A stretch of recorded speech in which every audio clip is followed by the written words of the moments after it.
Valiant Thor. So we're going to look at Lake Meade, located in Nevada, and we're going to look at an article written about Valiant Thor, who was from Venus, okay? And some people say that he was just a make-believe person. This is the first time I really am looking into it, but you know, there's an article that states that his UFO was spotted at Lake Meade. So let me come over here, you all. If I can get myself over here on this channel. Okay, we got this going. We do got it going. Hello there, Apple Brooks, honey. Whoopsie, Gina, can you get yourself back in here? I'm trying to get myself back in here. I should set my other computer up. I should, but arg. Oh my gosh, you all, this is so difficult, you all. We're talking about Valiant Thor and his UFO that was spotted at Lake Meade in Nevada. Okay, we got 46 people watching. I think I've got it here going.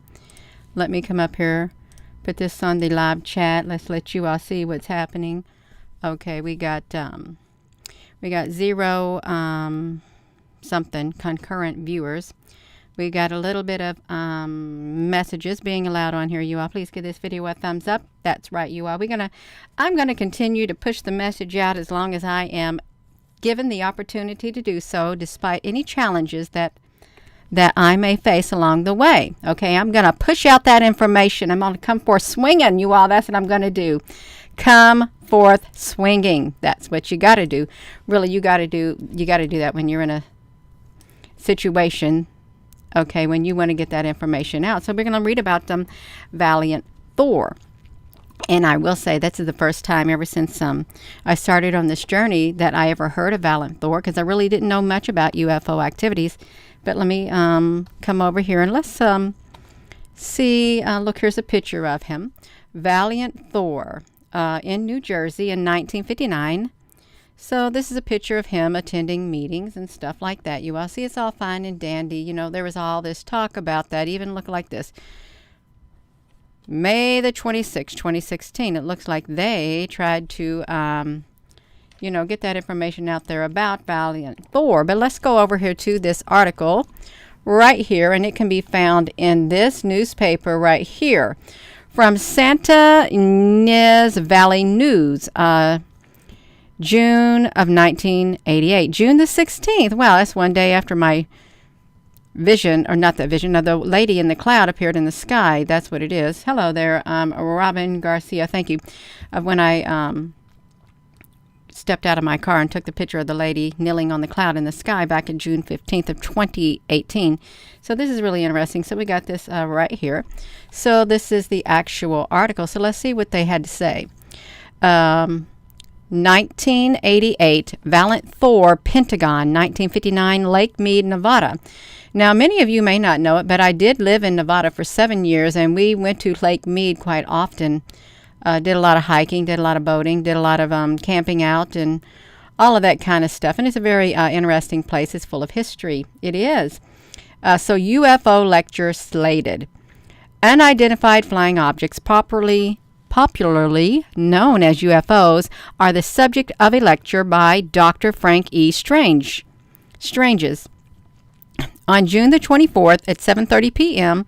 at the Sheraton Hotel in Solvang, Dr. Stranges is the author of books dealing with the UFO phenomenon, such as Saucer Rama, My Friend Beyond the Earth, The Stranger at the Pentagon, and the UFO Conspiracy, and has lectured on UFOs for over 40 years. He is the president of the International Evangelism Crusades, director of the National Investigations Committee on UFOs, a civilian group, and president of the International Theological Seminary of California. He holds degrees in religion, psychology, and criminology. The lecture will address such topics as the nature and origins of UFOs, the purpose of the UFO visits to Earth, and what Stranges says is the UFO cover-up and conspiracy. There may be people say, you know that UFOs are not real. If UFOs are not real, then why cover up the UFOs throughout all the years? Why hide the presence of the UFOs. Why would they even want to do that? If there was nothing to them, why all the hush hush? So we're revisiting an article I've never visited before, but it's about this guy, this doctor named Dr. Frank E. Stranges. It was an article that appeared in a newspaper back in 1988. So Strange's initial interest, let's look at this, you all. No, I don't want to do that. His initial interest in UFOs arose in 1945 after hearing of an encounter between 6 World War II pilots and 3 dish-shaped objects. Stranges asserts that since that time, he has examined numerous declassified government documents pertaining to UFOs sightings, investigated unusual reports of alien. You all, this is not... Oh my goodness, you all, I don't know how to navigate this thing right here. This is my touch screen, and I touched it a little bit too much. Now oh no. That's okay, you all. I'm going to try to get myself back over to this. I am. Let me try to see. This is page. Okay, this is the newspaper, you all. I do apologize. So let's see if we can read some more of this. No, it's made it too busy. It's made it too blurry, you all. How on earth did that happen? How did I even get into it to begin with? And now they clicked me out of it, you all. Come on now. Oh my gosh. How did that happen? This is not right. Let me see. Maybe I clicked it. I just wanted to like go back. I just want to. No, I don't want to. Okay, let me just not touch it. Okay, I'm not going to touch it, you. I'm not. I'm going to just do this like this. Just going to use my cursor to move it up and down. Okay, I think we're back here. So, Strange's initial interest in UFOs arose in 1945 after hearing of an encounter between 6 World War II pilots and 3 dish-shaped objects. Strange's asserts that since the time he has examined numerous declassified government documents pertaining to UFO sightings, investigated unusual reports of alien encounters, and spoken with airline pilots, scientists, military personnel, and other individuals who have had what they believe to be close encounters of a third kind. The big question is, where are they from and why are they here? I think that's a really good question to ask. Where are they from and why are they here? Because there's a lot of sightings of various types of UFOs. And this is from 1988, an article, but way back. And so this is interesting. So he has concluded from his investigation that Earth has been visited by aliens carrying a message for mankind. Strange's claims that he has met an alien visitor to Earth who was being examined by the Pentagon in 1959. Since that time, he states that he has again seen this visitor, known as Valiant Thor, whose spaceship may be found at Lake Meade, Nevada. They, the aliens, are here to help mankind find their way back to God, Strange stated, and added that the aliens will make themselves known to the human race when the time is right. According to Strange's, we are on the threshold of one of the greatest revelations of the world.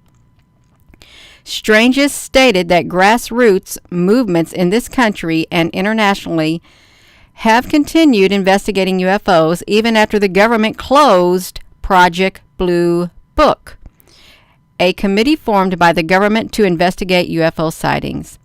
He admits that the government committees composed of scientists have found little basis in fact for the belief that UFOs exist. So I'm a little confused because I thought Project Blue Book was just like a project that they made up. So Project Blue Book was indeed an investigation that took place, and they closed it. Okay, so I got this. So we got Project Blue Book and we got Project Blue Beam.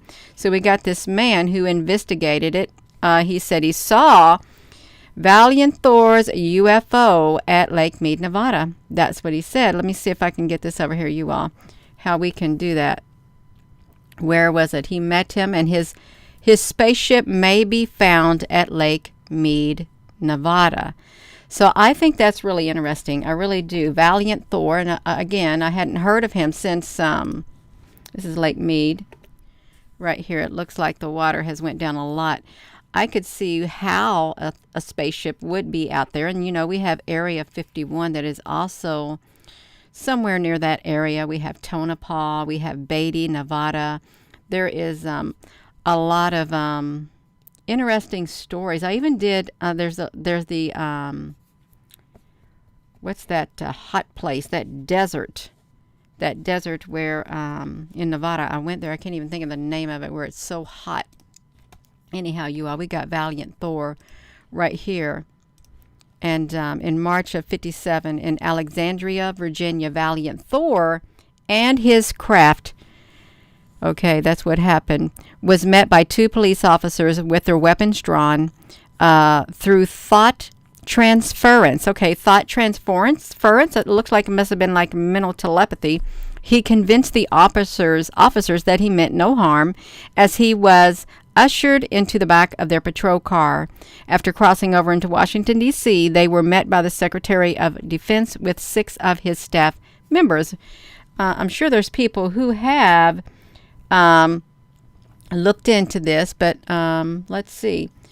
Some people say that, what did they say? Let me see this. See, this right, made its way all over the world. You know, this Valiant Thor is what it did. This one does not want to load that page, you all. This Valiant Thor. And you can see there's not much information on him very much at all right now, because it looks like they have kind of messed it up where you can't get it. So look at this, a clipping from the Santa Ynez Valley in Nevada. Valiant Thor from Venus with many ships is here to help humanity. See, this is in 2014.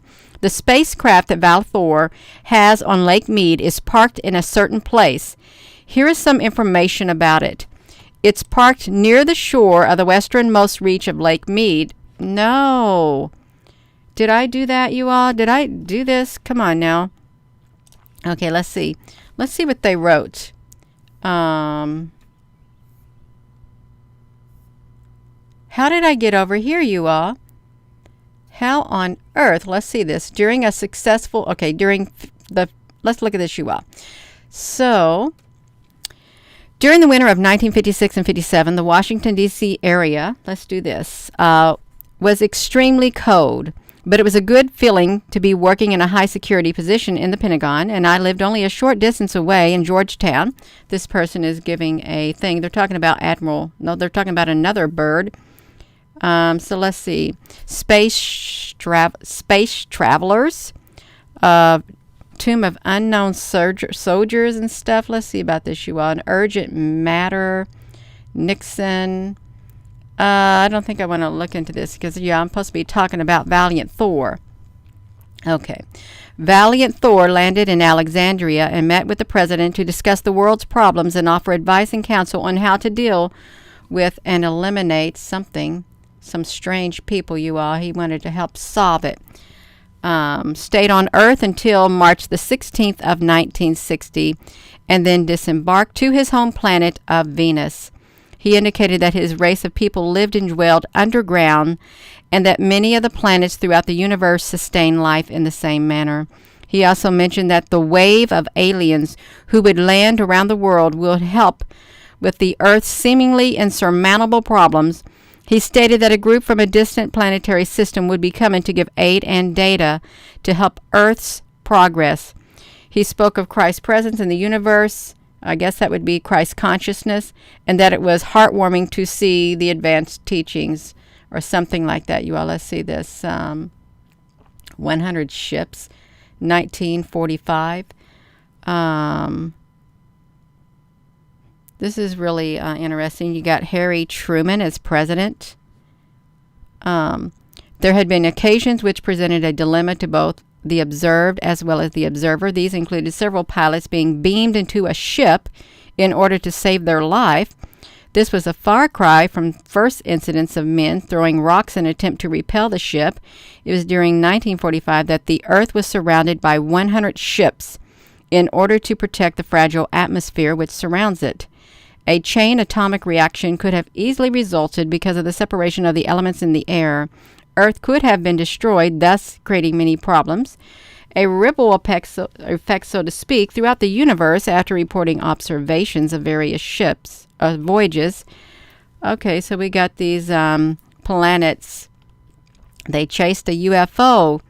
Chasing UFOs, you all. Let me just put this here. If you were to look at that, you can look at that since I read from it. Let me just hit this like here, you all.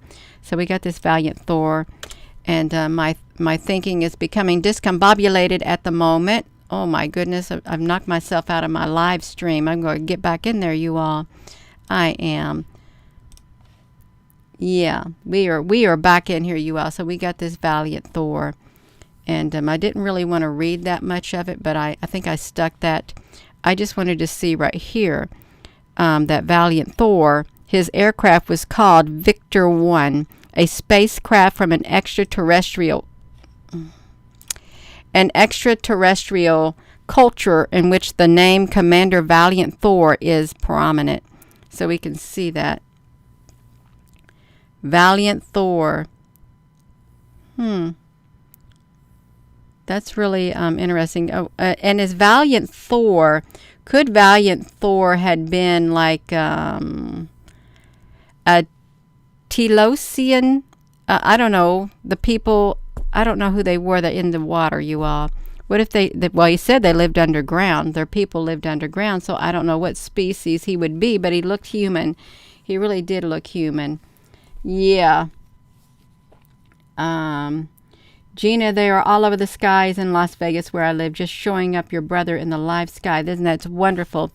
I wish when I lived there, but I guess it wasn't meant that I was looking for UFOs, but I had 2 small children, so my hands were full when I lived there, and I didn't have any interest in it whatsoever. But let's look at this. So that's Valiant Thor, his ship in Nevada.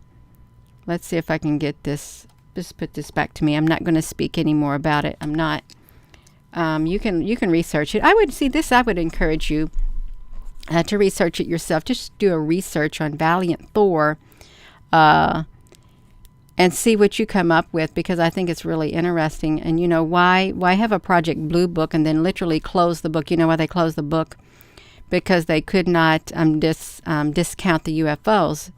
It was futile, okay, because the UFOs were not going away. The ships were not going away, okay. They just quit talking about them. Close the book and don't talk about it. It's hush, hush. So I'm wondering where the Project Bluebeam, I think Project Bluebeam was developed to totally dismiss the sightings. If there was a great big sighting to occur, they could dismiss it as just like a hologram or something like that, as fake, when indeed it wouldn't be fake, because it would really have a real world effect on people. So all of it's really interesting. It is. I think it's quite interesting. Yeah. So I am going to go. Thank you all for tuning in. I'm sorry I'm a little bit disoriented on doing this because I'm not too good at navigating at times, but that's okay, you all. That's all right. I think it's fine. It's really fine. It is. I love you all too. So I'm going to go. So with that being said, hello wherever you are in any part of the world. Hello from my heart to yours. Love you. Have a wonderful rest of your day, you all. And thank you so much for tuning in. Check out Valiant Thor yourself. And the meetings with the Pentagon and my water is gone.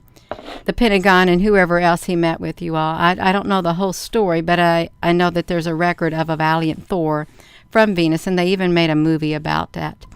So have a wonderful rest of your day, and I hope to see you later. Love you. Thank you, Apple Brooks, honey.